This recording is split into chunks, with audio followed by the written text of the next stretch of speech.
کہ جو ایمان والے ہیں، جو اللہ پر ایمان رکھتے ہیں اور آخرت پر ایمان رکھتے ہیں، وہ لوگ مسجد بناتے ہیں۔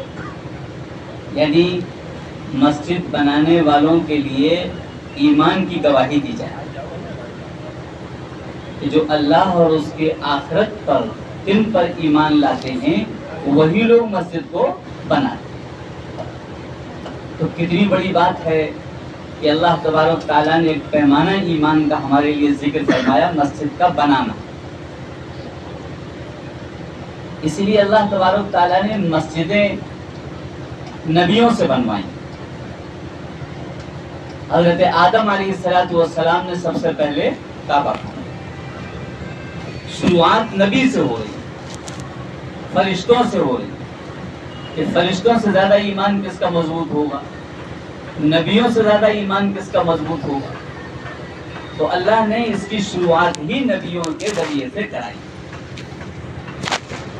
اللہ تبارک تعالیٰ نے حضرت سلیمان علیہ السلام کے ذریعے سے مسجد بنوائی۔ کتنے بڑے نبی ہیں۔ اللہ تبارک تعالیٰ نے ابراہیم علیہ السلام کے ذریعے سے مسجد بنوائی۔ کتنے بڑے نبی ہیں۔ اللہ نے حضرت اسماعیل علیہ السلام کے ذریعے سے مسجد بنائی۔ کتنے بڑے نبی ہیں۔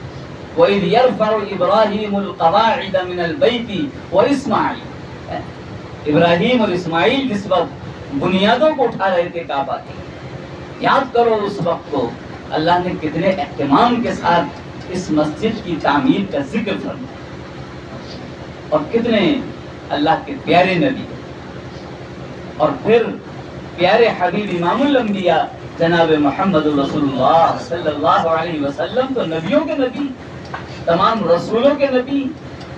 آپ نے بھی مسجد کو تعمیر کرنے میں جب بچپنا تھا تب بھی آپ نے کعبہ کے تعمیر میں حصہ لیا، جوانی تھی تب بھی حصہ لیا، اور جب نبوت کا اعلان فرمایا اس کے بعد بھی حصہ لیا۔ بنفس نفیس خود پیارے حبیب امام الانبیاء صلی اللہ علیہ وسلم نے اپنے سر پر، اپنے بدن پر، اپنے کندھے پر رکھ کر کے مسجد کے مٹیریل کو ڈھویا۔ تو کتنا بڑا مقام۔ اللہ کے حبیب کچھ لے کے جا رہے ہیں پتھر، صحابہ ہاتھ سے لے لیتے ہیں تو آپ دوسرا اٹھا لیتے ہیں، دوسرا ہاتھ میں اٹھا لیتے ہیں۔ اس شان سے اس مسجد کا نظام اللہ نے بنایا۔ یہ مسجد کا نظام عجیب و غریب نظام ہے۔ مسجد جو اپنے ایمان کو مضبوط کرنا چاہتا ہے وہ اپنا تعلق مسجد سے مضبوط کر لے، اس کا ایمان مضبوط ہے۔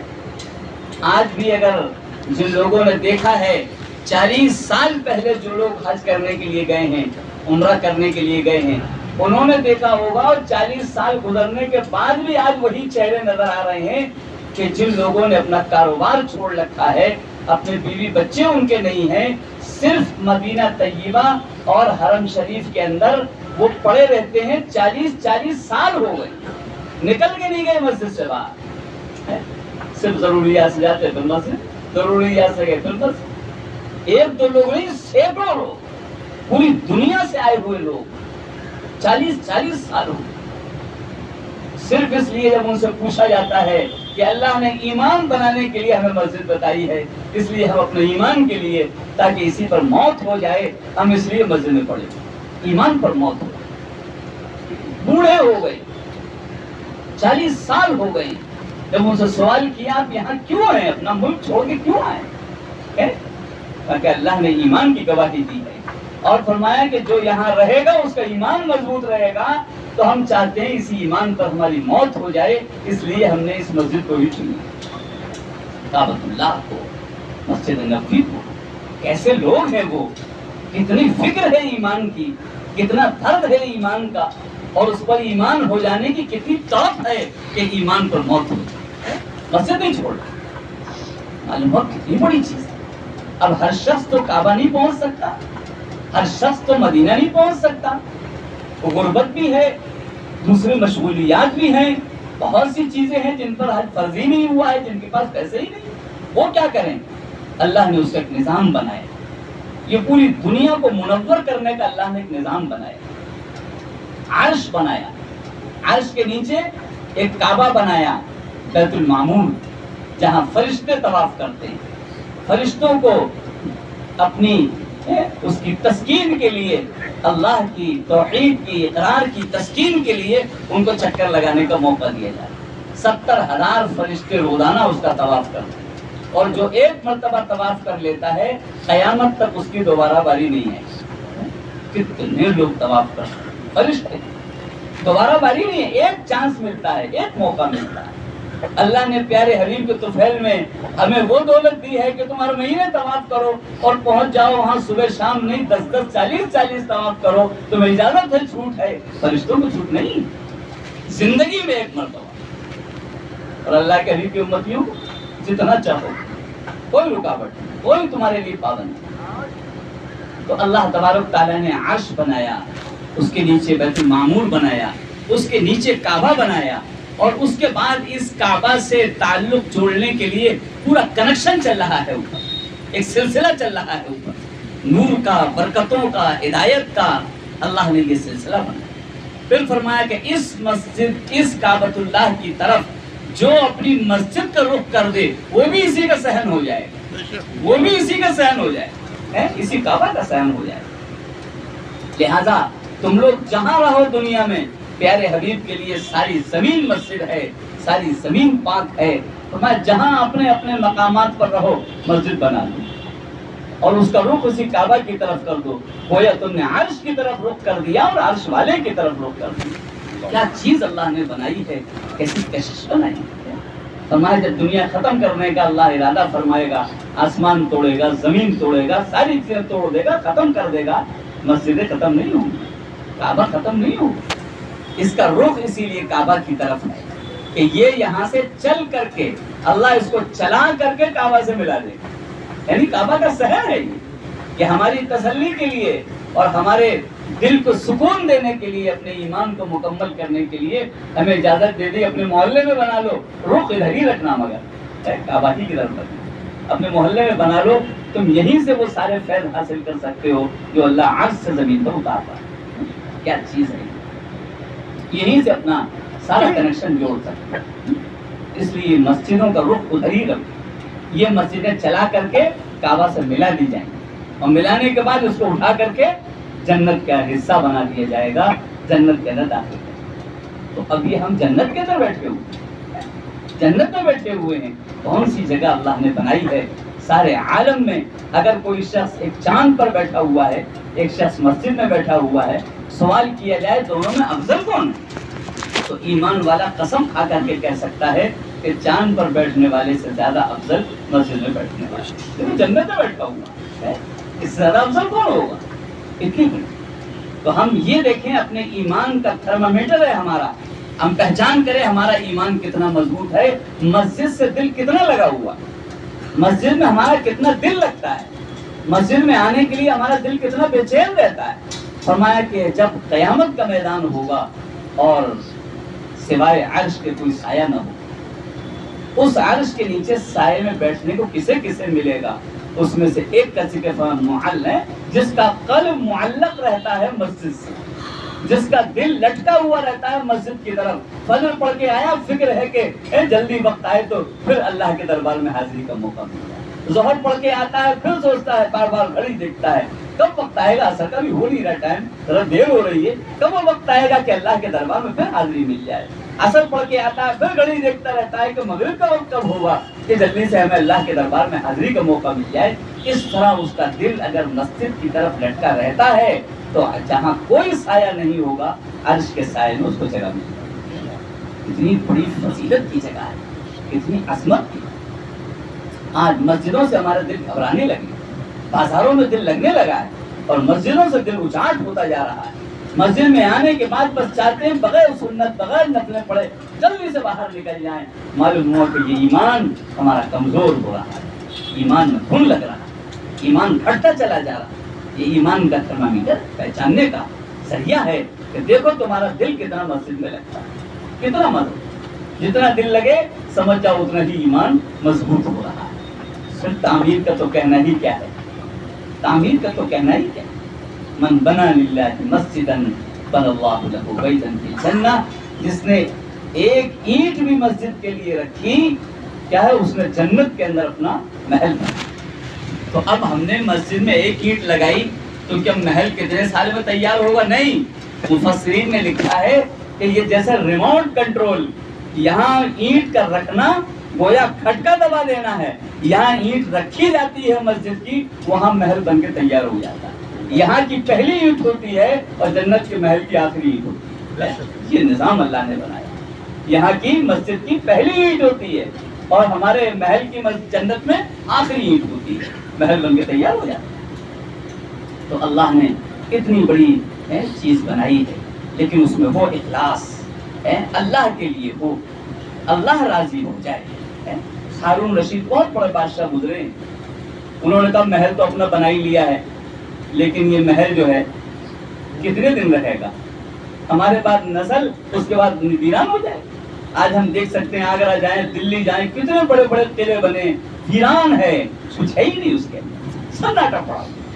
تو ہارون رشید کو خیال آیا کہ اپنے لیے اگر مکان بنایا تو ایک دن ویران ہو جائے، تو کیوں نہ پیسے سے ایک اللہ کا مکان جسے کہا جاتا ہے، اللہ کا گھر جسے کہا جاتا ہے، میں خالص اپنے پیسے سے اس کو بنا کے تعمیر کر دوں، یہ تو قیامت تک آباد رہے گا، نسلیں آتی رہیں گی اور اس میں اکٹھا ہوتی رہیں گی 5 وقت، یہ تو ویران نہیں ہوگا، لہٰذا لاؤ کیوں نہ مسجد کو بنا دیا جائے۔ انہوں نے اپنے ذاتی پیسے سے، خزانے سے نہیں، اپنے ذاتی پیسے سے مسجد بنانے کا ارادہ کر دیا۔ اس میں چندہ کسی کا نہیں لیا جائے گا، یہ میں اپنی آخرت کے لیے مسجد کو بنا رہا ہوں، کسی کا چندہ نہیں، اللہ کے لیے بناؤں گا، اپنے لیے، آخرت کے لیے۔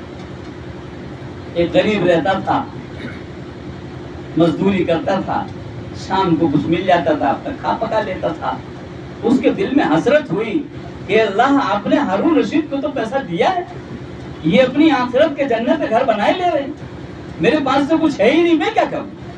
میرے پاس تو کچھ ہے ہی نہیں، میں تو جتنا کما کے لاتا ہوں بیوی بچے میں کھا لیتا ہوں، اس سے زیادہ بچتا ہی نہیں۔ اللہ سے اس نے حسرت کے ساتھ آہیں بھری، اور آہیں بھرنے کے بعد سوچا کہ ایک تو اینٹ تو خرید کے ڈال ہی سکتا ہوں، کہ ہارون رشید کو پتہ بھی نہ چلے۔ رات کے اندھیرے میں کچھ پیسوں کی اینٹ لے آیا، ویسی ہی جیسی وہاں ہارون رشید کے یہاں رکھی تھی اینٹیں مسجد میں لگنے کے لیے، اور اندھیرے میں چپ چاپ سے ان اینٹوں میں اینٹ رکھ گیا۔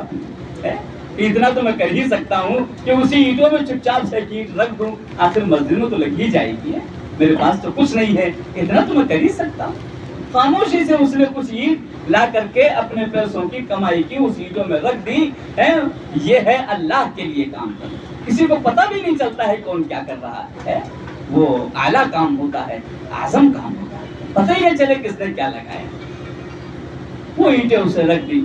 ہارون رشید نے کچھ دن کے بعد خواب میں دیکھا کہ مسجد میں بہت بڑا میرا محل بنا ہوا ہے، میں اپنا محل دیکھنے جا رہا ہوں۔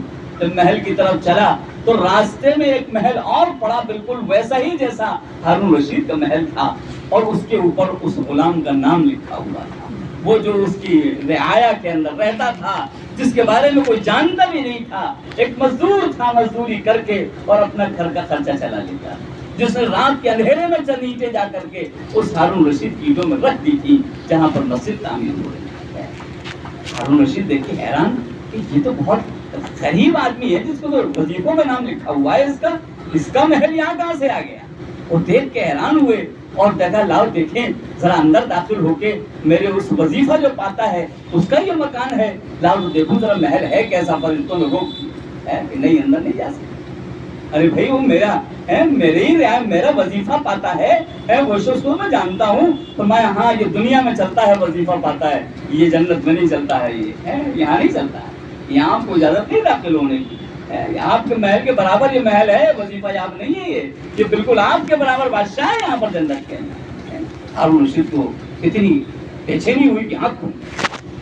اب یہ پریشان بلوایا اس بھائی کیا عمل کرتا ہے، بھائی تو مجھے ہماری بتا دے، ہم تو بادشاہ ہو کر کے ہم تو سارا کرنے کچھ نہیں ہوگا، ہم تو میرے برابر ہے جنت کے اندر، ایک خواب دکھائی دیا ہے، کرتا کیا ہے یہ تو بتا دے، کون سا عمل کرتا ہے، کیا وظیفے پڑھتا ہے، کیا اس نے کہا میں تو کچھ بھی نہیں کرتا، دن بھر مزدوری کرتا ہوں اور شام کو لا کے اتنا ہی ہوتا ہے کہ اپنے بچوں کو اور اپنا پیٹ بھر جاتا ہے، میرے پاس کوئی عمل نہیں کہ نہیں ایسا نہیں ہو سکتا ہے، ضرور تیرے پاس کچھ ہے، سوچ کے بتا، غور کر کے بتا۔ اب جب بادشاہ نے اصرار کیا، بہت زور کیا، اور سوچتا رہا ادھر کہیں ایسا تو نہیں کہ میری اللہ نے وہی اینٹیں قبول کر لی ہو، کہیں ایسا تو نہیں ہے۔ جب بادشاہ نے زیادہ زور لگایا تو بادشاہ کے سامنے وہ اقرار کرنے سے عاجز ہو گیا، کہنے لگا بادشاہ سلامت، آپ بہت اصرار کر رہے ہیں، میرے پاس کوئی عمل نہیں ہے، ہاں اتنا ضرور ہے کہ ایک مرتبہ میرا راز کھلوا رہے ہیں آپ، کہ میرے پاس کچھ پیسے نہیں ہیں، میں مزدور آدمی ہوں آپ جانتے ہیں، لیکن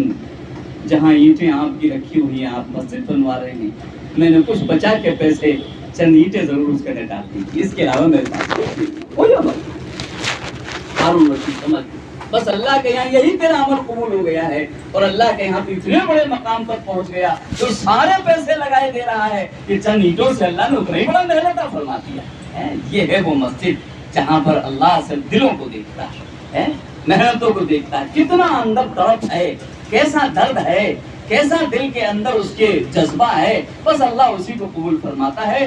ورنہ ہم نے دیکھی ہیں بادشاہوں کی بنائی ہوئی مسجدیں ویران پڑی، گرائی جا رہی ہے، بادشاہوں کی بنائی ہوئی مسجدیں گرائی جا رہی ہیں، لیکن اورنگزیب رحمۃ اللہ علیہ کی بنائی ہوئی مسجدیں میں نے گرتی ہوئی نہیں دیکھی۔ ہندوستان میں جہاں جہاں اورنگزیب رحمۃ اللہ علیہ کی بنائی ہوئی مسجدیں ہیں، میں نے ایسے جنگل میں بھی دیکھی جہاں اورنگزیب رحمۃ اللہ علیہ کی بنائی ہوئی، جہاں کوئی مسلمان بھی نہیں ہے، سب غیر مسلم، لیکن میں دیکھتا ہوں کہ مسافرین گزرتے ہیں اور وہاں نماز پڑھ کے جاتے ہیں، 5 وقت کی مسجد آباد ہے جو بالکل جنگل ہے۔ یہ اخلاص کی برکت ہوتی ہے۔ تو اورنگزیب رحمۃ اللہ علیہ معمولی آدمی نہیں، بہت بڑی ہستی ہے، بہت بڑے، لہٰذا ان کے اخلاص کی برکت ہے کہ ان کی بنائی ہوئی مسجدیں جنگلوں میں آج آباد ہے، وہاں بھی لوگ نماز پڑھ لیا کرتے ہیں، گزرنے والے 5 وقت کی نمازیں۔ تو یہ اخلاص کی برکت ہوتی ہے۔ تو جتنا ہمارا اخلاص ہوگا، اندر سے جتنا درد ہوگا کہ ایمان مکمل ہو جائے، یہ جنت بن جائے، اللہ راضی ہو جائے، بس اتنا ہی اس کے اندر اس کا اضافہ ہوتا چلا جائے۔ یہ اصل چیز ہے۔ تو جتنا بھی ہمارا کام ہو وہ دل سے ہو اور اللہ کو راضی کرنے کے لیے۔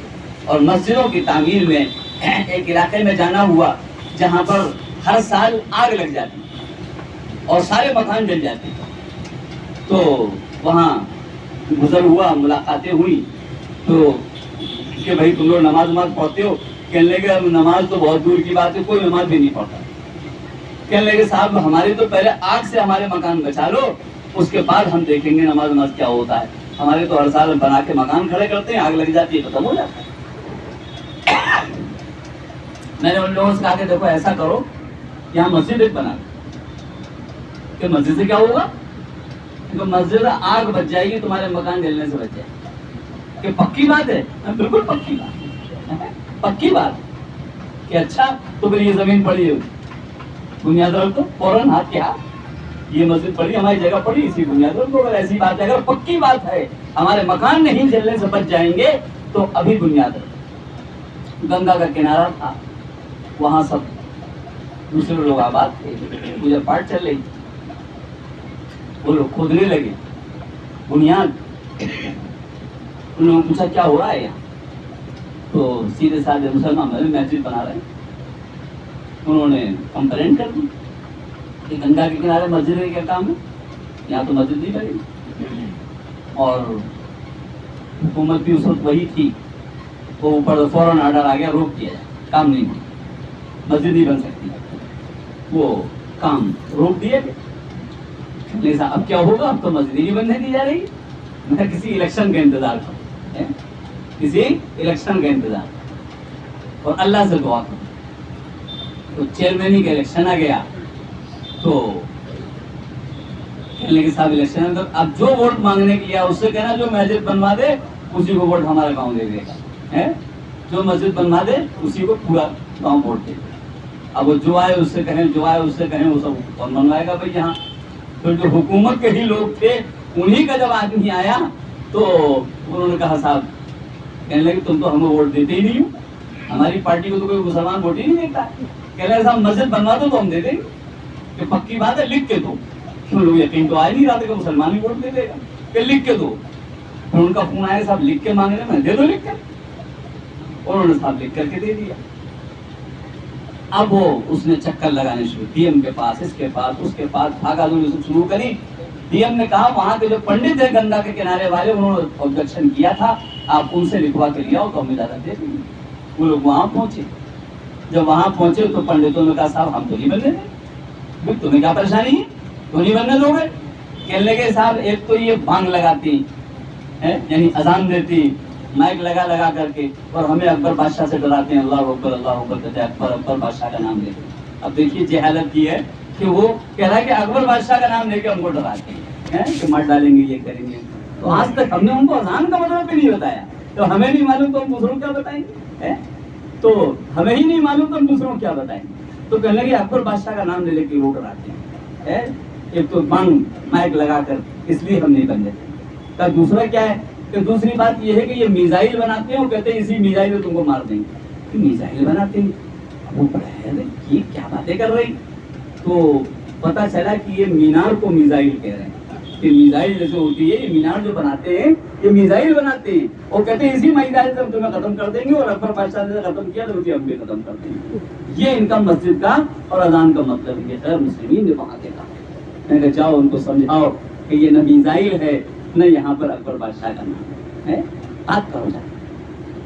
بتایا کہ ٹھیک صاحب ہم میزائل بھی نہیں بنائیں گے، یعنی مینار بھی نہیں بنائیں گے، اور مائک بھی نہیں لگائیں گے، اب تو اجازت ہے آپ تو بنا لو۔ تو ان کا فوراً فون آیا کہ صاحب وہ جو کھڑا ہوا الیکشن میں اس نے راضی کر لیا پنڈتوں کو بھی، یہ 2 شرطیں رکھی، میں بالکل ٹھیک ہے، دونوں شرطیں منظور کر لو۔ فوراً مسجد وہاں تعمیر ہوئی، اور تعمیر ہو کر کے تیار ہو گئی، کاسگنج سے اطراف سے چندہ کرا کے وہ مسجد بنوا دی گئی۔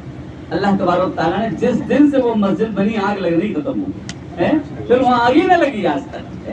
تو بتائیے یہ اللہ کا رحم ہے، وہ جہاں مسجدیں بنتی ہیں اس سے کتنی بلائیں ٹلتی ہیں ہم سوچ بھی نہیں سکتے، کتنی آفتیں دائیں بائیں سے نکل جاتی ہیں ہم کو پتہ بھی نہیں ہے۔ اللہ ہم پر کتنی رحمتیں نازل کرتا ہے۔ وہ کہتے بھائی بالکل صحیح تم نے کہا تھا کہ جب سے یہ مسجد بنی ہے جب سے ابھی وہاں نمازی بھی نہیں ہے زیادہ، ابھی تھوڑے ہی نمازی ہیں، تب اللہ کا رحم و کرم جاری ہو گیا۔ اور اگر نمازی سب بن جائیں پھر رحم و کرم کا کیا کہنے ہیں، اللہ کے دربار کا کیا کہنے ہیں، اس سے نور کتنا ملے گا جب سارے لوگ نمازی بن جائیں۔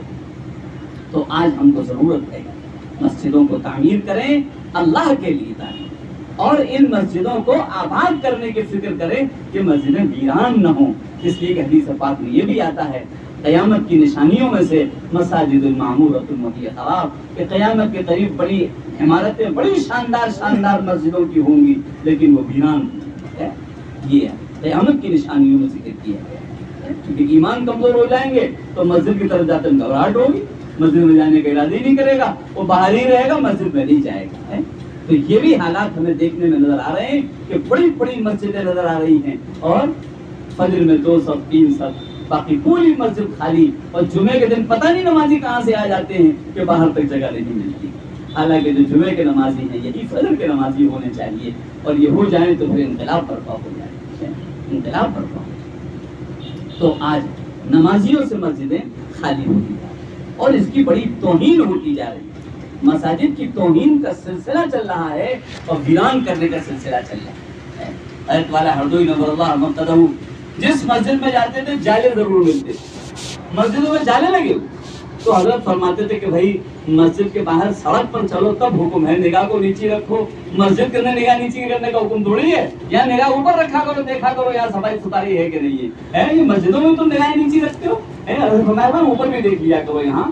تو تمام جالے چاروں طرف ہیں، تو حضرت خود اپنے ہاتھ سے جھاڑو لے کر کے جالا صاف کرنے کے لیے جب چلتے تھے تو سارے لوگ پھر ہاتھ سے لے کے حضرت کے مساجد کی صفائی کرنا یہ بھی نبیوں کا کام ہے، مسجدوں کی صفائی کرنا یہ بھی نبیوں کا کام ہے۔ نبیوں نے اپنے ہاتھ سے مسجد کی صفائی کی ہے۔ پیارے حبیب امام الانبیاء جناب محمد رسول اللہ صلی اللہ علیہ وسلم نے خود اپنے ہاتھ سے مسجد کی صفائی فرمائی۔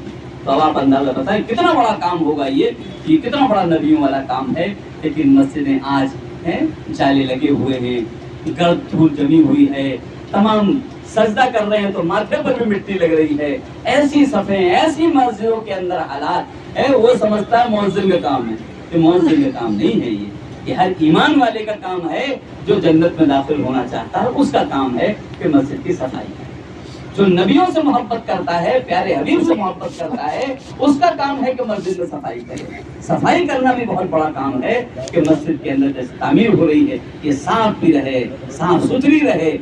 عجیب واقعہ ایک مہاراشٹر میں میرے ساتھ پیش آیا۔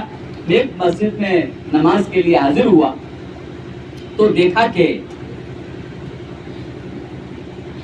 مسجدوں میں تو داخل ہو ویسے ہی پیشاب گھر تو سب سے پہلے نظر پڑتی، اور پھر اس میں کی بدبو جو محراب اور ممبر تک جا رہی ہوتی ہے. تو عام باتیں ہماری پہچان بن گئی ہے. بہت ہی دردناک طریقے سے حضرت والا ہردوئی نگر اللہ عنہ فرماتے تھے کہ یہ پیشاب خانے کی جو بدبو ہم مسجد تک لے جا رہے ہیں یہ اللہ کی ناراضگی موجب ہے.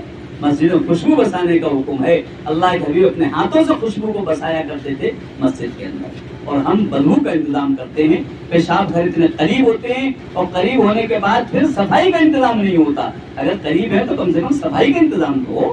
اور پھر ہماری زبان پر جملے کون سے آئے ہیں؟ اگر یہ جملہ حقیقت میں ہوتا جو ہماری زبان سے نکل رہا ہے زمین پھٹ جاتا ہے. آدمی کیا کہتا ہے؟ گزر رہا ہے کہ بھائی سفر کرتے کرتے کہتا ہے کہ بھائی کہیں مسجد پڑے، کہیں نظر پڑے تو بتلانا ہے، مسجد میں پیشاب کر کے پھر چلیں گے.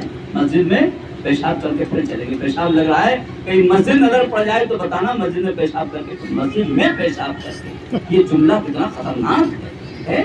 آسمان زمین ہلا دینے والا جملہ ہے کہ مسجد میں پیشاب کر کے پھر چلیں گے. مسجد میں عبادت کی جاتی ہے، پیشاب کیا جاتا ہے. یہ بھی نہیں کہتا کہ مسجد کے پاس پیشاب گھر بنے ہوں گے تو وہاں پارے بولیں گے. ڈائریکٹ زبان سے ہمارے یہ نکلتا ہے کہ کہیں مسجد پڑے تو ذرا پیشاب کر کے پھر آگے چلیں. بہت خطرناک جملہ ہے، ہمیں ادب سے محروم کر دینے والا ہے. یہ جملے سے بھی احتیاط کر لیجیے. تو مہاراشٹر میں ایک مسجد جانا ہوا تو وہاں کہیں بدبو نہیں آئی. میں گزر کے اندر میں نے کہا یہاں کے پیشاب گھر وغیرہ کا انتظام نہیں ہے، بیت الخلاء کا انتظام نہیں ہے. کہ ہاں ہے. تو کہاں ہے؟ کہ آپ ادھر ہی تو گزر کے آ رہے. میں پھر پلٹ کے گیا، میں کہا یہاں تو نہ بدبو ہے نہ کچھ ہے. وہاں جا کر کے میں نے جو دیکھا تو بیت الخلاء پیشاب گھر بنے ہوئے تھے. ان کے دروازے بھی اتنے شاندار تھے جیسے کسی کے گھر کے اندر کے دروازے ہوتے. تو ذہن ہی نہیں گیا یہ پیشاب گھر ہوگا کہ بیت اللہ میں کسی کے حجرے بنے ہوں گے. اتنے شاندار دروازے اس کے. اور دیکھنے کے بعد میں نے کھولا تو کھولنے کے بعد اندر کوئی بدبو نہیں، ایک نشان نہیں، ایک دھبا نہیں، کسی قسم کا کوئی دھبا نہیں، نہ سیٹ پر نہ سیٹ کے باہر ہے. ایسا پیشاب گھر، ایسے بیت الخلاء میں نے تو کہیں بھی نہیں دیکھے کہ جس میں ایک نشان بھی نہ ہو.